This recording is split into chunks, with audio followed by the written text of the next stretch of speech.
The Book of Psalms, chapter 78. Maschil of Asaph. Give ear, O my people, to my law. Incline your ears to the words of my mouth. I will open my mouth in a parable.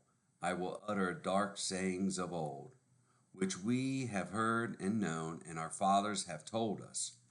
We will not hide them from their children, showing to the generation to come the praises of the Lord and his strength and his wonderful works that he hath done.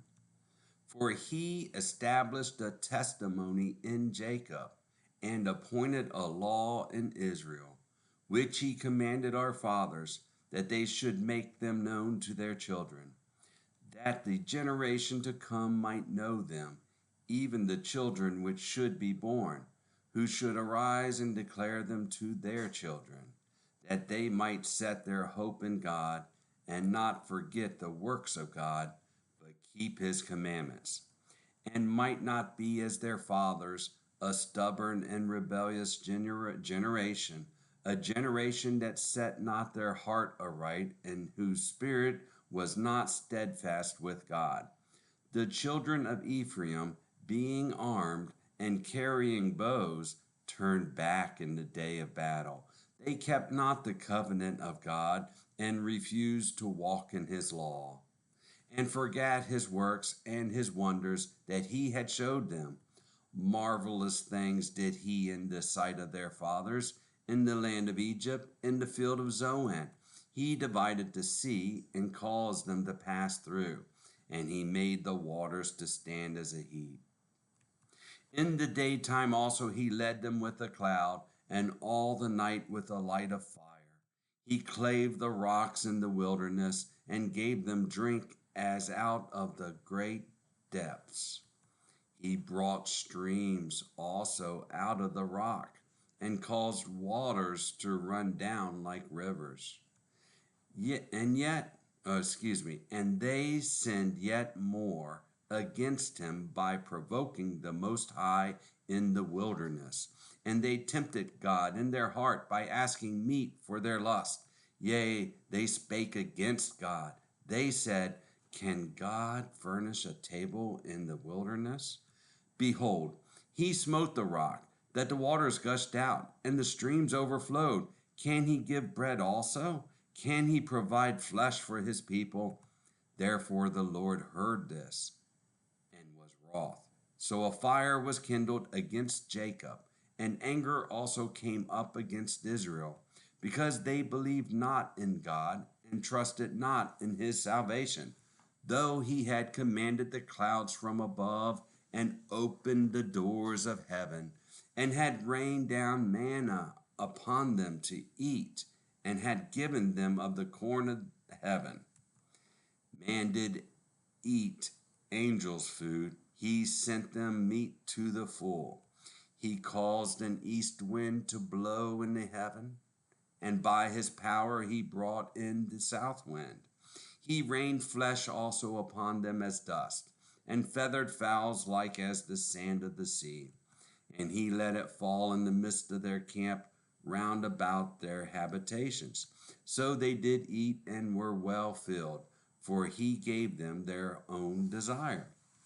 Yet they were not estranged from their lust, but while their meat was yet in their mouths, the wrath of God came upon them, and slew the fattest of them, and smote down the chosen men of Israel.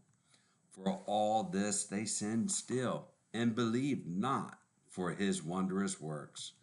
Therefore their days did he consume in vanity, and their years in trouble. When he slew them, they sought him, and they returned and inquired early after God. And they remembered that God was their rock, and the high God their Redeemer. Nevertheless, they did flatter him with their mouth, and they lied unto him with their tongues. For their heart was not right with him, neither were they steadfast in his covenant. But he, being full of compassion, forgave their iniquity, and destroyed them not. Yea, Many a time turned he his anger away, and did not stir up all his wrath. For he remembered that they were but flesh, a wind that passeth away, and cometh not again. How oft did they provoke him in the wilderness, and grieve him in the desert? Yea, they turned back and tempted God, and limited the Holy One of Israel.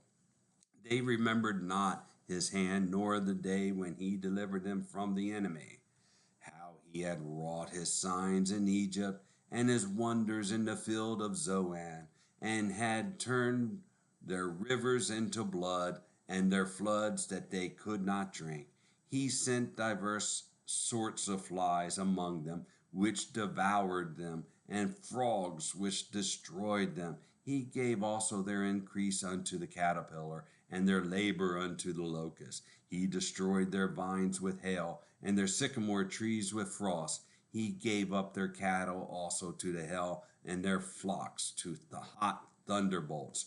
He cast upon them the fierceness of his anger, wrath, and indignation, and trouble by sending evil angels among them.